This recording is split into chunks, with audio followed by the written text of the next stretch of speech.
আমি এই টক দই দিয়ে কিছুটা টক দই দেবো, দিয়ে এর মধ্যে 1 কিলো 750 মাংস আছে, কিছুটা টক দই দিলাম। তারপরে দেব হলুদ গুঁড়ো, এই গরম মশলার গুঁড়ো, লঙ্কার গুঁড়ো, এবার দেবো কাশ্মীরি লঙ্কার গুঁড়ো, একটু আদা রসুনের পেস্ট দেখুন দিলাম অল্প করে, আর অল্প করে হলুদ দিলাম, দিয়ে এটা মাখিয়ে রাখলাম,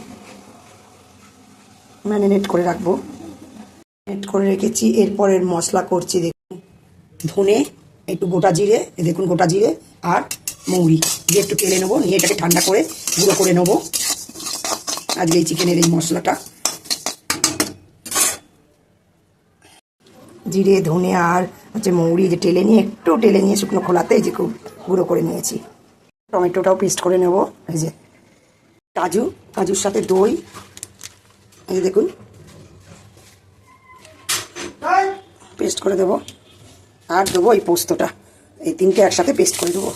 হয়ে গেছে। এর মধ্যে আমি আলু ভাজবো, আলু ভাজছি দেখুন, আলুটার মধ্যে একটু লবণ দেবো যাতে ভাজা হয়ে উঠবে, ভেজে লাল লাল করে ভেজে আলুটাকে তুলে নেবো। তারপর তেলের মধ্যে চিকি দিচ্ছি, আপনাদের দেখাচ্ছি। ভেজে রেখেছি লাল লাল করে, এইবার দিচ্ছি তেজপাতা, শুকনো লঙ্কা, গোটা গরম মশলা তেলের মধ্যে দিয়ে দিলাম। তারপর দেবো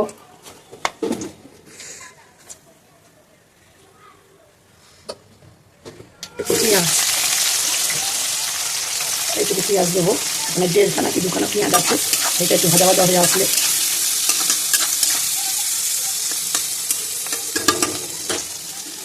পেঁয়াজটা ভাজা ভাজা হয়ে আসছে, আর একটু ভাজা হবে।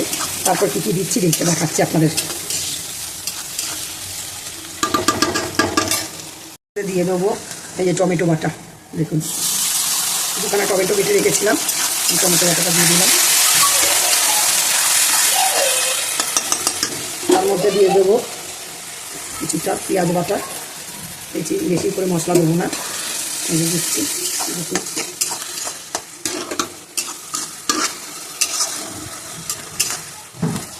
অল্প এর মধ্যে দিয়ে দেবো একটু আদা রসুন বাটা, এই যে কাঁচামচি দিয়ে দিলাম, আদা রসুন বাটা বেশি দেবো না, অল্প যেটি ম্যারিনেট করেছিলাম সে সময় আদা রসুন একটু দিয়েছি, এই অল্প আদা রসুন দিলাম। এই দেখুন এটা একটু টমেটো বাটা আর এগুলো দিয়েছি, আদা রসুন পেঁয়াজ বাটা, এটা কাঁচা গন্ধটা যাওয়ার পরে এর মধ্যে কী কী মশলা দিচ্ছি দেখাচ্ছি। এর মধ্যে দিয়ে দেবো কাশ্মীরি লঙ্কার গুঁড়ো, এইবার দিয়ে দিচ্ছি গরম মশলা, এই যে নুন দিচ্ছি পরিমাণ মতন, এবার দিয়ে দেবো এই টক দইটা,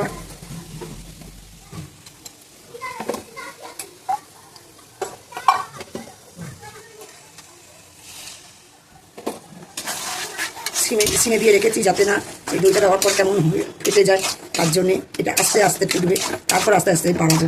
এই সিমে দেওয়া রয়েছে, আর এই যে কাজু পোস্ত আর এটা বাটা ছিল এটা দিয়ে দিলাম। এর মধ্যেই মাংসটা দিয়ে দেবো, জিরে ধনে আর মৌরি যে ভাজাটা ভেজে গুঁড়ো করে রেখেছিলাম এই কিছুটা দিয়ে দিলাম, দিয়ে দিয়েছি। এই যে এবার এই ফুটবে, ফোটার পরে একটু তেল ছাড়লে তারপরে দিয়ে দেবো চিকেনটা, এটা একটু কষাচ্ছি, দিয়ে দেবো। এই যে দেখুন দিয়ে দিচ্ছি, দিয়ে দিলাম, আর দিচ্ছি একটু নেড়ে নিই,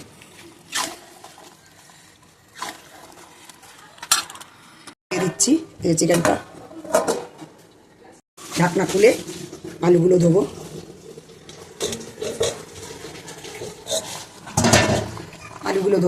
আলু না দিলেও হয়, যেহেতু আমাদের আলু সবাই ভালোবাসে, আলু না দিলে একটু আলু দাও তাই আলু দিয়ে করলাম।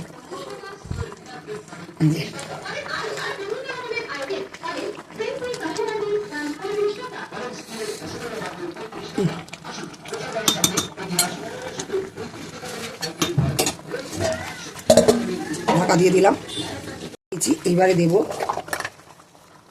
একটু গরম মশলা,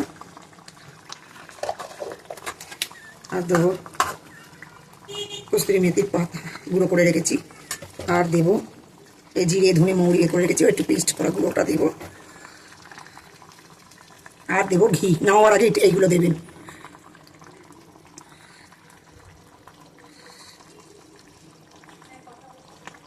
ঘি দেবেন।